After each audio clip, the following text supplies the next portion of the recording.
let me start with a question once again. Are relationships important to you? Obviously, everybody will say, yeah, they're very important. But my question is, if relationships are truly important to you, how are you nurturing them? And let me remind you, the purpose of a relationship is what? To support each other, to empower each other, and to make each other stronger. So, are you doing that? Are you consciously investing your time, energy, presence, and honesty with them? Or are they just happening on autopilot? So, let's look at this a little more deeply, not only from the romantic angle or the family angle, but let's look at it. Relationships are there in many forms, no? Friendships, colleagues, mentors, even the relationship that we have with ourselves. Now, something very, very basic, my friends, is that the moment we are born, we survive and thrive through connection. As infants, our development depends upon emotional attunement of the people who are loving us and caring for us.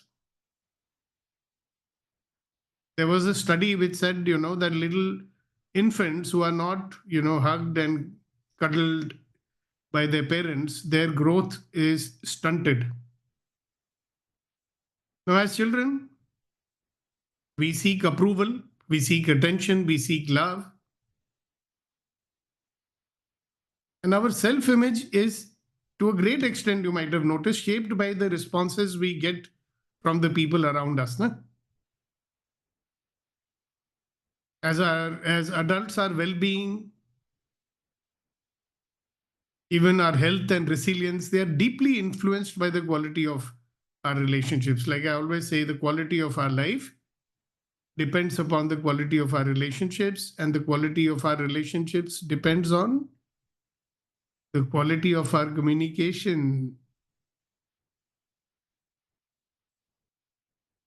Now, let's look at it in a different way today. Relationships are not just important, they are mirrors.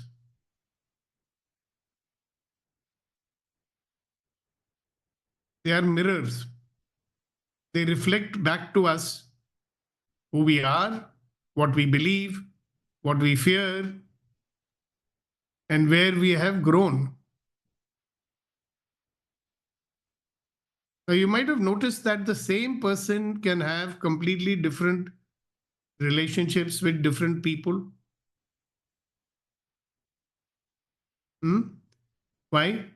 Because relationships don't exist in isolation. I called them, what we call them, co-created experiences. Experiences that are being created together with the other person. So when a relationship feels strained, don't ask, just what's wrong with them. Normally we'll say, no, what's wrong with them?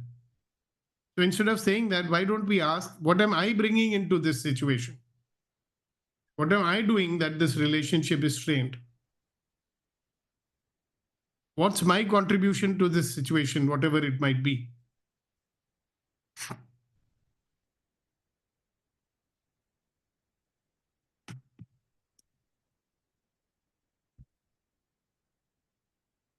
Worth considering, isn't it? Now look at any relationship where it's not happening the way you desire and ask yourself, what is it that I'm doing that this relationship is like that? Do I honor this person? Do I trust this person? Am I in allowance of this person? Am I in gratitude that this person into my life? Am I willing to be open and vulnerable with this person?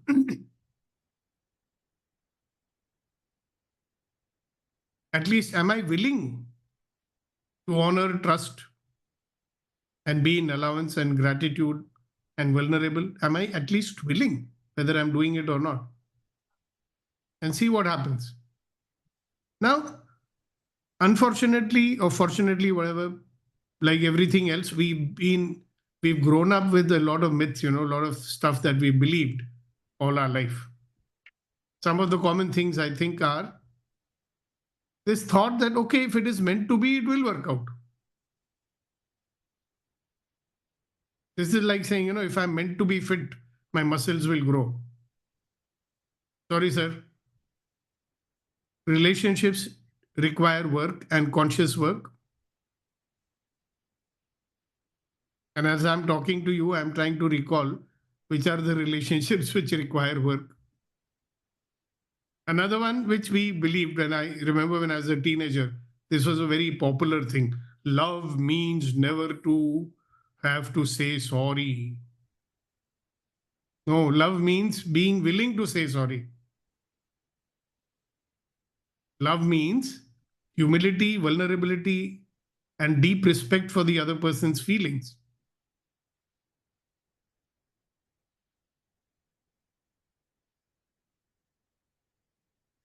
Another one which we believed, they should know how I feel.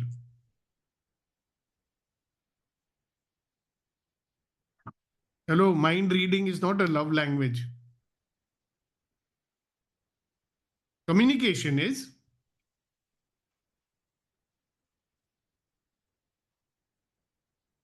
What is required is clear, kind, open communication. And if I do that, people may be willing to share how they feel. People may be willing to reveal how they feel.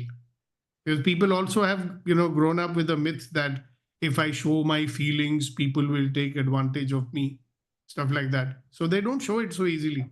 They may be hurt or upset or lonely or sad, but they're not showing it.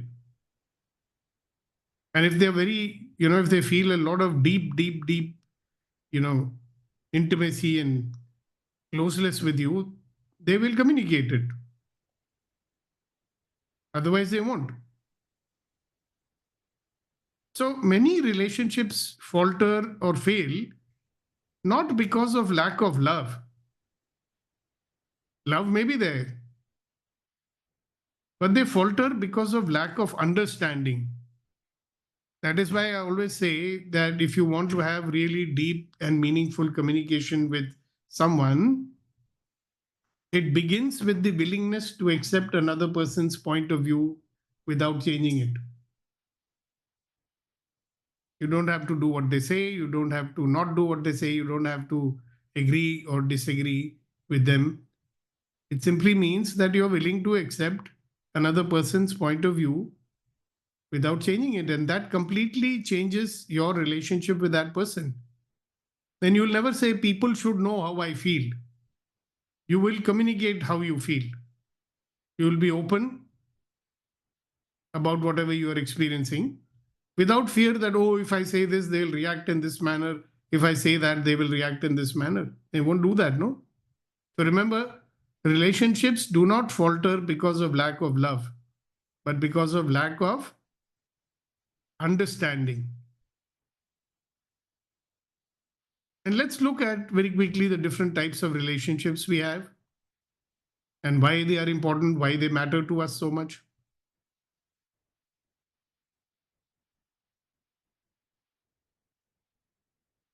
Now, personal relationships, obviously, they ground us, they comfort us, they help us to grow. But on the flip side, they also test our patience and our boundaries. They also test our willingness to forgive. Forgive, you know what it means? It means to give up resentment. We hold on to resentment. We don't give it up so easily, do we? So forgive. Our willingness to forgive. Resentment. You should check up what is the meaning of resentment means a desire to punish. So give up the desire to punish if you really love those people. and care for them. Now let's look at professional relationships. Since we seem to spend 76% of our time at the workplace and with people we work with, have you ever noticed how much of our productivity and happiness at work depends upon the relationships with our colleagues, bosses, or with clients? A good time to remember success is not a solo journey, it's not something you do alone. How much are we investing in nurturing those relationships? Worth looking at, isn't it? And then, of course, your relationship with yourself. And I think that is the one which we neglect most of all. Maybe EMC members are not doing it because we are regularly working ourselves here.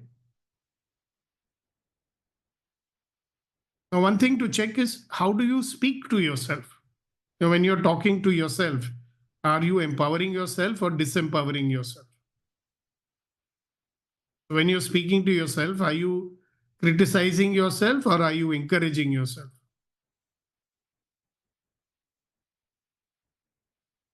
Are you emotionally available to your own needs? So when you're valuing in the negative emotions, self pity, sadness, blame, shame of yourself, are you doing something about it to change that?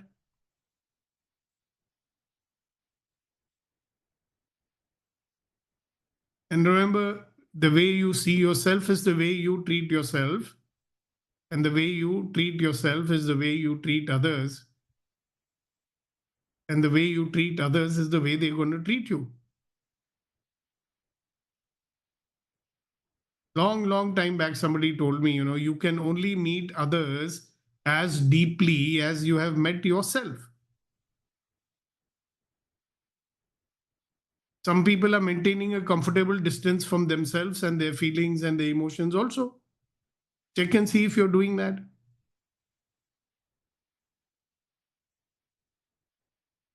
So let's look at some practical tools today, okay?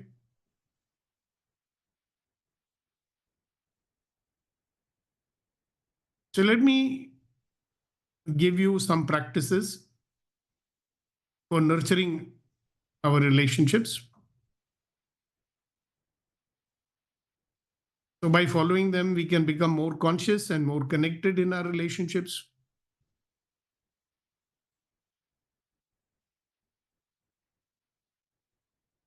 See, be present.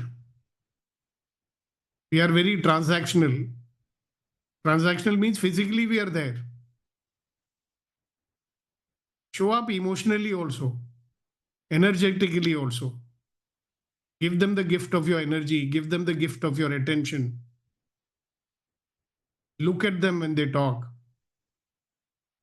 Be there with them, completely present. That's called quality time. 1 minute of quality time is better than spending hours with a person. Second technique is stop concluding. We jump to judgment, assumptions, and conclusions. Stop doing that. Be curious instead of that. Be curious. Ask questions like, help me understand, tell me more. What are you feeling right now? That comes from curiosity, not trying to jump to conclusions all the time. And taking responsibility and not blaming. So when you're blaming, you're not being responsible. The other person is responsible. Own your own energy, own your words, own your patterns. So when you show up with ownership, your relationship will shift, from reactive to responsive relationships. Wouldn't that be wonderful?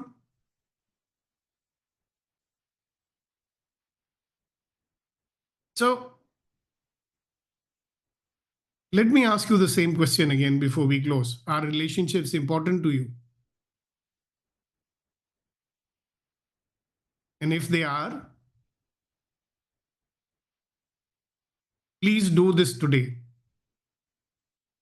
Reflect on one relationship that really matters to you. Now think about what you can do. Just one thing to nourish it and nurture it. And most importantly, remember that relationships are not things that we have. Relationship is not a thing. It is an experience that we create every single day. Eh? So as you grow, your relationships will grow. As you deepen your self-awareness, your connection deepens. And as you bring more presence into your life, life will bring more love into yours.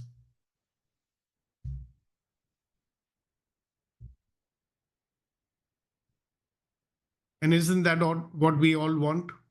A little bit of love, a little bit of respect, a little bit of caring. Isn't what we want to be supported, to be empowered, and to be made stronger with our relationships? Yes. That is the purpose which we want to fulfill, no? So, what we are saying is you take responsibility for your relationships. Declare, I am the cause in my relationship. I am causing it. The moment you start blaming, you're saying that I am not the cause, I'm helpless, they have to change. Isn't it? I'll just remind you, reflect on a relationship that really matters to you. Think about what you can do. At least one thing to nourish it. And most importantly, remember your relationship is not a thing. It's an experience that we create, we co-create with the other person every single day.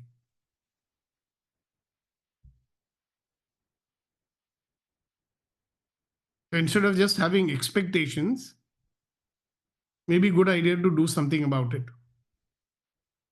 So thank you very much for being there today.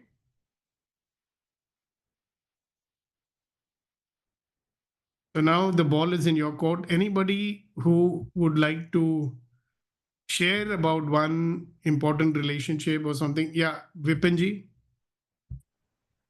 So me and my co-founder, as I told you about the past last day, and I called him up. I found that relationship with him is more important than the confusions. And I asked him that what did you feel that day? Why were you upset? And he said, आपने तो सुना भी नहीं मैंने क्या बोलना था. आपने एक लाइन मेरी सुनी, दो शब्द सुने और आपने उसके ऊपर इतनी बड़ी कहानी कह दी कि मेरी बात आपको पता था कि मैं क्या बोलने वाला था. मैंने कहा, I have done a crime. I'm sorry for that because without listening the full word, or just for few words, if you are speaking out something on your judgment, which is very wrong, and the relationship became normal. Thank you, sir. You finally gave attention and apologized. Yes. Okay, Gautamji. After that, we'll ask Reddy Garu. Sir, good morning, sir. Good morning to How about everybody. relationship with yourself, sir? Yeah, go ahead. We are listening. Yeah. Gautam. Yeah, sir. I am in Sydney. I'm staying with my son's family, and they are taking good care of me or my wife. Even today morning, also my son teach me and how to. I'm in the office and attending you, so they are taking more care than to us. So I am thinking how to I can extend my support, care, love with my family. Thank you. Good, great. Thank you very much. Yes, Reddy Garu.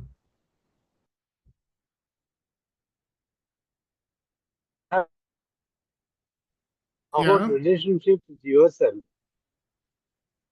Yeah, so I did mention, no, relationship, giving time to yourself, not avoiding Yeah. our own feelings.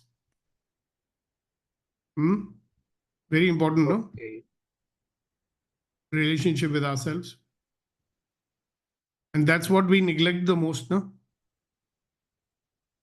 Our own relationship with ourselves. So in our own relationship with ourselves, Reddy-garu, how much we are criticizing ourselves? How much are we judging ourselves?